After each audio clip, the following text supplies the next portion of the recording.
Welcome back. आप देख रहे हैं आज पाकिस्तान। इतनी खुशी के बाद जरा थोड़ी सी सीरियस बातें भी कर लेते हैं। ये हमारा सेगमेंट डॉक टॉक में आज हम बात करेंगे फालिज के हवाले से, क्योंकि फालिज में आप देखते हैं कि एक तो उसकी नंबर्स में बहुत ज्यादा तेजी से इजाफा हो रहा है, दूसरा अक्टूबर का महीना इससे आगही से अवेयरनेस से रिलेटेड होता है। आज हमारे साथ मौजूद हैं प्रोफेसर डॉक्टर कासिम बशीर साहब। आप क्लिनिकल एंड इंटरवेंशनल न्यूरोलॉजिस्ट हैं, head of department of neurology at the SIMS Lahore. बहुत बहुत शुक्रिया डॉक्टर कासिम हमें ज्वाइन करने के लिए।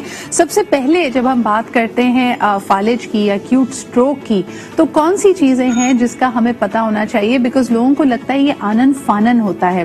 क्या ऐसी कोई सिम्टम्स हैं जिसकी तरफ हमें पता चल जाए कि एक पेशेंट हाई रिस्क पे है या उसको स्ट्रोक हो सकता है? मिस्टर अस्सलाम, पहली बात तो ये थैंक यू सो मच कि आपने अपने बड़े इंपॉर्टेंट प्रोग्राम में इस चीज के लिए आगाही के लिए टाइम दिया। जो फालिज है ये अब इस तरह की चीज नहीं रही कि कोई हाई रिस्क होगा। ये अब किसी भी एज ग्रुप में किसी भी वक्त किसी को भी हो सकता है, क्योंकि हम सबके लाइफस्टाइल चेंज हो चुके हैं। सही। ज्यादातर ये उन लोगों में जरूर देखा जाता है जिनको रिस्क फैक्टर्स होते हैं, ब्लड प्रेशर, डायबिटीज या हार्ट के इश्यूज। मगर ये यंग लोगों में भी देखा जाता है, जो लोग बहुत स्पोर्ट्स में एक्टिव होते हैं उनको भी इंजरीज हो सकती हैं और इट कैन लीड फालिज हो सकता है।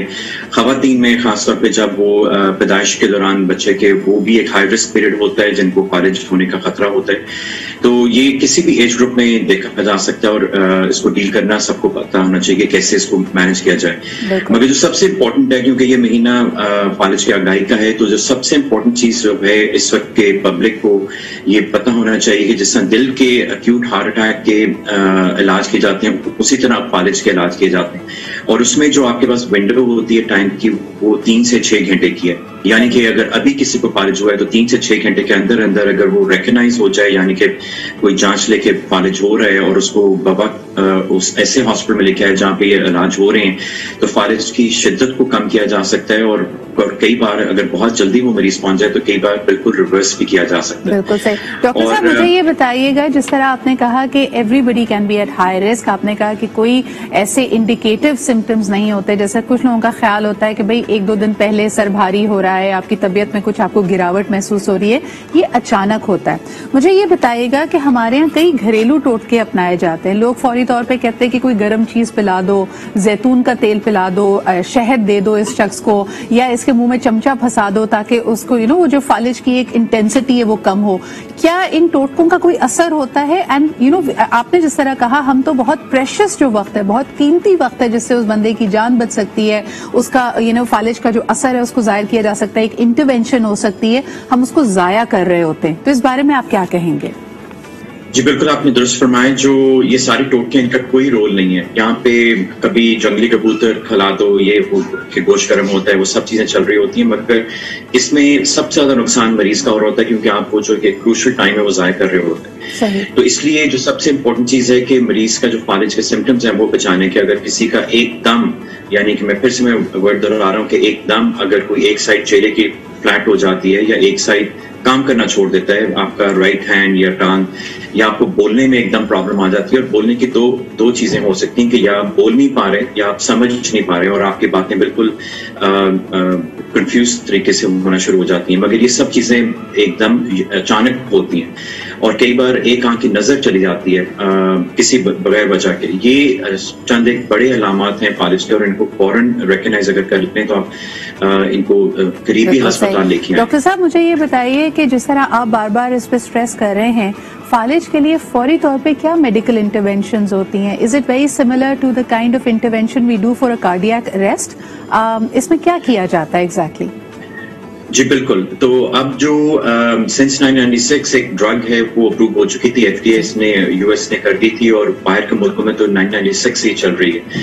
हमारे मुल्क में अब लकीली ये 2020 में अप्रूव हुई है, ड्राफ्ट ने इसको अप्रूव किया। और ये ड्रग जो है ये पहले 4.5 घंटे में दी जा सकती है और IV तरीके से दी जा सकती है।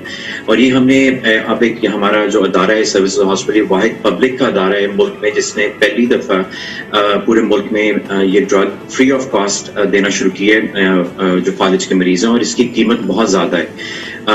अगर मरीज को ये ड्रग का फायदा ना हो या वो इस ड्रग के लिए एलिजिबल ना हो, तो फिर जो नेक्स्ट विंडो है वो पहले 6 घंटे की है और उसमें कई होता है कि मरीज को टीका भी लगाया जाता है और उसके बाद फौरन उसको एंजियोग्राफी स्वीट में मूव किया जाता है। और हमारे पास सब स्पेशल डिवाइसेस हैं जो कि बाहर के मुल्कों में तो एक आम ये चीज हो चुकी है कि हम टांग से या हाथ की रग से दाखिल होकर दिमाग तक पहुंचते हैं और फिर वो जो क्लॉट है उसको खींच के बाहर लाते हैं या उसको एस्पिरेट कर लेते हैं। तो ये पहले 6 घंटे के अंदर ये चीजें होती हैं, मगर अगेन इसमें घड़ी चल पड़ती है जब ये फालिज शुरू हो जाता है। अब ये नहीं हो सकता कि रात को आप सोएं और सुबह आपको पता चले, तो जैसे ही आपको पता चले तो आप फौरन पहुंचे। तब बिल्कुल सही है। तो आपकी वो दैट अगेन हम जो बार बार स्ट्रेस कर रहे हैं कि फौरी तौर पे आप किसी को स्ट्रोक होता हुआ देखिए, दिन का कोई भी पहर हो, पहले 3 या 4 घंटे की विंडो बहुत क्रूशल है, उसमें फौरी तौर पे उनको अस्पताल लेकर पहुंचे।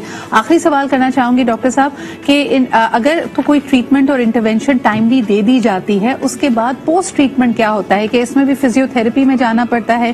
क्या एक बंदे का मुकम्मल रिकवर होना पॉसिबल है? जी, मरीजों का जी मुकम्मल रिकवर होना बिल्कुल पॉसिबल है। इसमें सेकेंडरी प्रिवेंशन यानी कि जब फालिज हो जाता है उस वक्त हमारी सारी एफर्ट्स ये होती हैं कि फालिज हुआ कैसे और उसको ट्रीट किया जाए ताकि फ्यूचर में ना हो। और लोगों के लिए आगाही के लिए एक जिंदगी क्लिनिक है वो भी क्याम किया गया है जो कि ऑनलाइन अवेलेबल है और जाके वो और इसके ऊपर भी आगाही ले सकते हैं। बहुत बहुत शुक्रिया हमारे साथ डॉक्टर साहब मौजूद होने के लिए and for drawing attention to this very important subject. वक्त बड़ा कीमती होता है। एक दफा फिर आपके तवज्जुह से लोगों को कहना चाहेंगे, अगर आप देखें कि किसी को एक्यूट स्ट्रोक हो रहा है, किसी पे फालिज हमला आवर हो रहा है, उसको फौरी तौर पे लेकर अस्पताल जाए। इसी के साथ हम लेते एक छोटा सा break. Will be right back.